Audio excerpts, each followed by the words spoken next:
Assalamualaikum warahmatullahi wabarakatuh. Kembali lagi di channel Kisah Para Sahabat. Pada kesempatan kali ini kita akan mengisahkan cerita yang dikutip dari hadis riwayat Tirmizi tentang bidadari paling cantik di surga.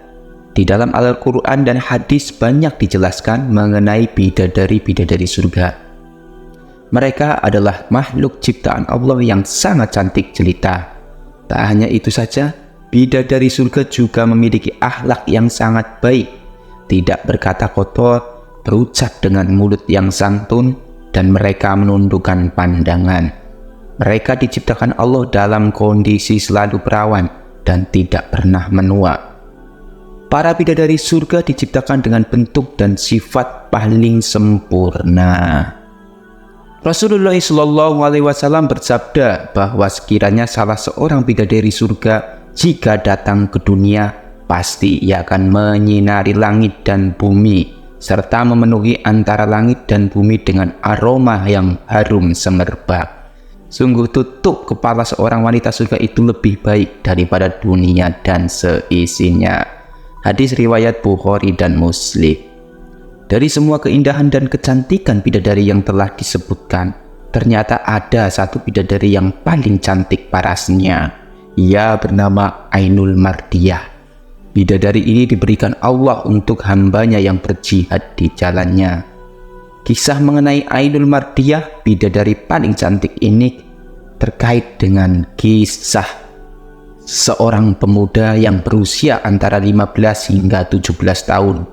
Ia merupakan seorang anak yatim piatu yang telah diwarisi harta yang luar biasa banyak oleh orang tuanya. Diceritakan pada suatu hari pemuda tersebut menghadiri kajian yang dipimpin oleh Syekh Abdul Wahid. Kajian ini membahas tentang surat At-Taubah ayat 111. Setelah kajian selesai dan orang-orang pulang, pemuda ini tetap duduk di hadapan Syekh Abdul Wahid. Syekh Abdul Wahid merasa heran dan memintanya untuk pulang serta beristirahat di rumah. Namun pemuda tersebut memiliki satu pertanyaan yang sangat penting baginya. Ia ingin memastikan kebenaran bahwa Allah membeli jiwa dan harta orang-orang beriman dengan surga. Setelah Syekh Abdul Wahid mengonfirmasi hal tersebut, pemuda ini dengan semangat menyatakan bahwa ia akan menjual jiwa dan hartanya kepada Allah dan berharap Allah membayarnya dengan surga. Syekh Abdul Wahid khawatir akan semangat yang begitu tinggi dari pemuda ini, mencoba meredamnya dengan mengingatkan betapa tajamnya sahabatan pedang di medan perang. Namun pemuda ini tetap bersemangat, meyakini bahwa jika Allah sudah menjelaskan dalam Al-Quran, maka tidak ada alasan untuk merasa takut. Beberapa hari kemudian, pasukan kaum muslimin dari Syam siap untuk berperang melawan Romawi.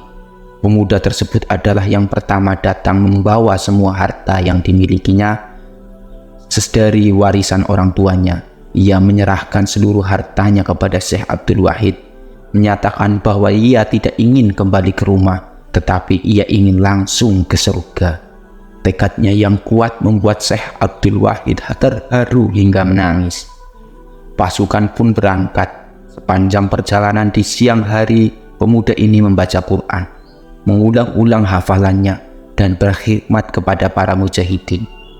Ia membantu menyiapkan makanan, mencuci pakaian para mujahidin lainnya, dan pada malam hari bermunajat kepada Allah Subhanahu wa Ta'ala. Begitulah yang dilakukan pemuda ini sepanjang perjalanannya.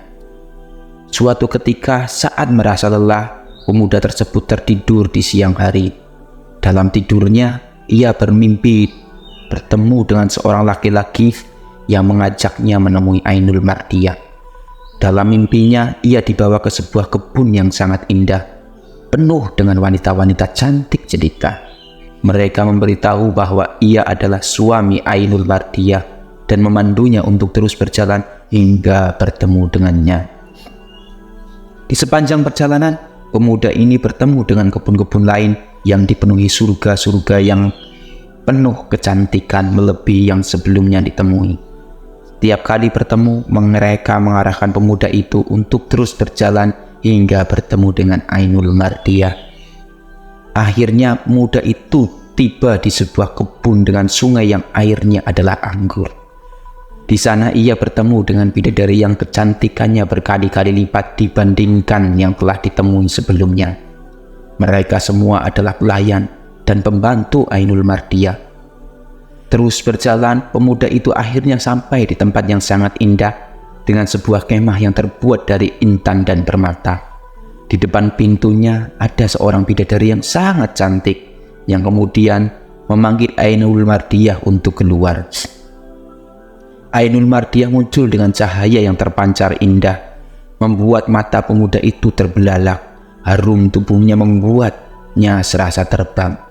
Ainul Mardiyah menyambut pemuda itu dengan hangat, namun mengatakan bahwa ia belum halal untuknya karena pemuda itu masih terikat dengan kehidupan dunia. Mimpi yang sangat indah itu tiba-tiba terhenti ketika pemuda itu terbangun dengan menyebutkan nama Ainul Mardiyah. Pemuda itu kemudian bercerita kepada Syekh Abdul Wahid tentang mimpinya. Namun sebelum ia selesai bercerita, segerombolan prajurit musuh datang menyerang. Pemuda tersebut segera bangkit dan meminta izin untuk berada di barisan depan. Dengan semangat yang luar biasa, ia bertarung melawan musuh. Tampak seolah-olah pedangnya hidup dan mengayunkan dirinya. Dalam waktu singkat, 9 tentara Romawi tumbang di hadapannya. Perang semakin berkecamuk dan Syekh Abdul Wahid kehilangan jejak pemuda tersebut. Setelah perang dimenangkan, Syekh Abdul Wahid mencari pemuda itu. Angin sepoi-sepoi membawa aroma wangi yang menuntunnya ke tempat pemuda itu terbaring dengan luka yang penuh di tubuhnya.